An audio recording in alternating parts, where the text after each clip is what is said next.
Hello, traders. Today is Tuesday, July 1st, and this is my analysis for the US dollar. And we're going to start off on the 1 hour time frame. So, on the 1 hour time frame, we had another really good push up. Now, anybody that has been doing absolutely nothing but following along with the higher roadmap time frames, because the monthly is up, the weekly is up, and the daily is up, is most likely making a lot of money in these markets. If you went long right there, if you went long right there, went long here, went long here, went long down there, for pretty much any reason, you're definitely making money. But for some reason, retail traders seem to think that they need to identify the exact top and bottom. Now, I do agree that, we just hit the 78% recently. I do agree that the market should, take a breath, make a pullback, but there's absolutely no signs of it yet. And look at how this monthly candle closed yesterday.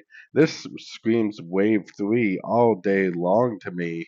I think we're at a wave three. I think these monthly candles are going to continue to be bullish pretty much all year long to finish off a wave three, eventually making a wave four and a wave five of wave C.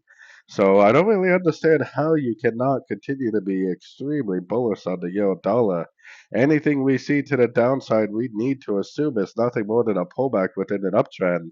Anytime we see any sort of a 1, 2, 3 way pullback, 1, 2, 3 way pullback, 1, 2, 3 way pullback, 1, 2, 3 way pullback, 1, 2, 3 way pullback, 1, 2, 3 way pullback, we should be focused on going long at the end of every single one of those 1, 2, 3 way pullback and Fibonacci bounces.